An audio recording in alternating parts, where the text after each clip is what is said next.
Hey, what's going on, everybody? Mike the PT here, your run rehabilitation specialist. It's good to be back with you. Hope you enjoy the channel. Hope you enjoy what I'm about to give you today. Today we're talking about return to run after injury, okay? So the biggest question that I get from my clientele is, when can I get back to running? So that's a very subjective question, and I'm trying to be more objective with the answer, okay? And the one way we can be objective with determining whether or not someone's ready to return to run is by having them do like a work capacity test, okay? I have 5 tests that I'm going to show you on the video today that you can use to determine whether or not you're ready to return to run. Now, that doesn't mean you get to return to the running that you were previously doing before, okay? Obviously, something that you did other than traumatic, meaning you fell or were hit by a car or ran over or something of that nature. Usually our run-related injuries are overuse injuries. So something that you were doing contributed to this injury. So we're gonna set you back, we're gonna test you, and then we're gonna do rehabilitation to determine whether or not you can get back into doing what you love to do. You just have to take it step at a time, all right? All right, so first of the 5 capacity tests. All right, here's number 1 of the work capacity tests, okay? We're just in the backyard here today to show you guys exactly what I'm talking about. So the first one is going to be a wall hop test, okay? So what you do in this situation, you're going to pick a mark on a wall, and it doesn't have to be a specific height, a specific wall, a specific stance. It doesn't have to be anything like that. You just pick a point on a wall, and you're going to set yourself up facing this wall, and you're going to do repeated jumps for 1 minute straight, making sure you don't do any flat foot, okay? You want to make sure that you're staying on the front edge of your toes, you're jumping up to that point 4 to 6 inches above where your hand position is, okay? So 4 to 6 inches above where your hand is, and you're going to do a repeated jump to that. For right now, let's just do it both feet. If we were specifically looking at rehabilitating one leg versus another, I would have you guys do this on one leg, but we're going to do it 2 legs for this situation.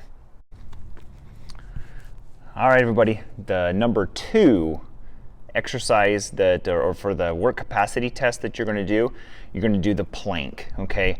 Not necessarily the funnest of exercises or task that we do, and you can always make them a little bit funner, but for this one we want to do it for 1 minute straight, no sagging hips, good form.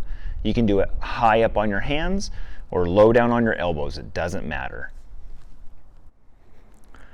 All right, we're moving right along. We're on number 3 of the 5 capacity work tests that we're going to be doing. So this one is going to be step ups, okay? Step ups onto a 6 inch box if you can. If you don't have one, do it on your steps or stairs. Almost all of us have some form of step or stair at home. Go ahead, set it up. You're going to do this. So you're going to do it continuously for 1 minute, alternating each leg, right? So you're going to go up the right leg, down the left leg, and off the stair. You're going to do that for 30 seconds for the right, 30 seconds for the left. Very simple and easy. It'll rule out any, or help tease out any kind of knee or foot and ankle kind of trauma that you may have, okay? So the step up, very easy. Go ahead, get onto that, get that one tested and get it done. All right, we're on number 4 now, and this will be probably the hardest one I think the majority of us are going to do. It's a rather difficult exercise. I just don't work my legs out enough, and runners tend to have this thought that their legs are really strong, when in reality they're not strong. They just carry the capacity to carry their bodies for a long period of time, okay, which has its own inert strength to it, but not strength in general. And I can prove that with almost every runner, okay? So it's called the pistol squat. This is a difficult one, okay? You're going to run a timer for about 30 seconds, and I want you to sit up and down as many times as you can, 1 leg at a time. You should be able to get to about 10. So it's about 10 pistol squats, and I would almost venture to say, and you know, you can have various adjustments with the chair. A chair may be low, a chair may be high. So you just have to determine for yourself. Now, This, I think even healthy runners may have a difficult time with this. We don't train for this very much, and we probably should be doing a little bit more of it. It's great for quads, especially if you're training for like a downhill type marathon. It'll really prep the knees, it'll stretch ligaments and tendons and help get you some strength into the quads there, okay? So number 4 is the pistol squat, 30 seconds. You're going to do 30 seconds right leg, 30 seconds left leg, okay? This will be a tough one. I think if you're not injured, you should be training for this one as well, including Mike the PT. Okay, we're on number 5 of the work capacity tests, okay? So what we're going to try to do now is use the wall behind me. We're going to do a 90 hip 90 knee 90. So it's a hip knee 90 90 wall sit, 1 minute, just like the plank. It's very easy. We're just going to determine if you have the capacity in the hips to do so. The hips, knees, and ankles, okay? So if you're suffering from a hip, knee, or ankle type of injury, including the feet, these are the types of exercises. These work capacity tests are the ones to get you back to running.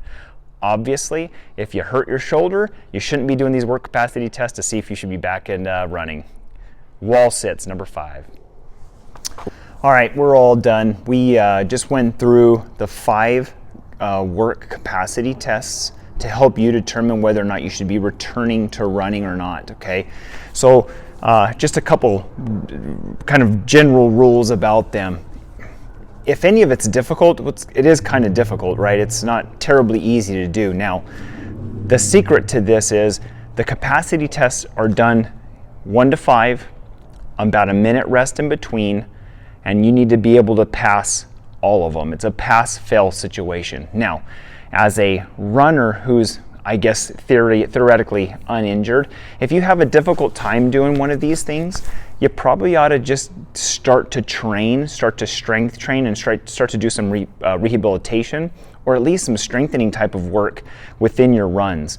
Running in a linear motion, okay, which is typically in the front direction without doing any lateral movements or without doing any strengthening, is going to lead to an injury in the lower extremity of some sort. So I'm now starting to have athletes come and say, hey, let's do a strengthening program, which is appropriate for all runners, to get in there and try to figure out what we can do to help keep you out running and running longer and safer, okay? So let this be maybe even a wake-up call to everybody to say, hey, I love to run, I enjoy running, I want to keep running.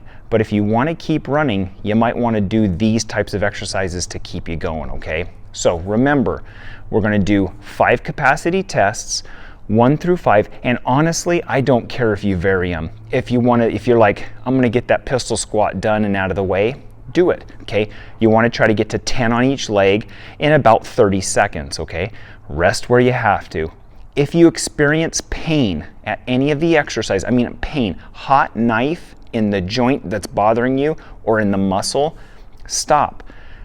Contact me to find out what's going on, or address the problem in the manner that you would like to address it, okay? So this is a big deal. I've done some research onto this, and I don't even really implement it a lot in my rehabilitation, and this is probably the one big thing that I've kind of lacked, and I wish I had done probably a lot more of this, is getting information out to you to help you know when it's the right time to return to running, okay? Very, very important. Make sure you're doing these things. Test yourself, do a spot check before you start marathon training, before you start ultra training. These are the things you might want to check and make sure you can do. If you can do all of these, you are safe to return to run. Remember, you just can't return to where you were before your injury. And that's the hard part, and that's where the psychology of all this comes in. I know it's difficult to get to the 20, 30, 50-mile weeks and then have to kind of start over. It takes a lot of work to get there. But the problem is, I don't want you to get there to be done and not be able to get back there again. So this is from Mike the PT to you. If you have any questions, don't hesitate to reach out to me. And here's to a lot more run rehabilitation.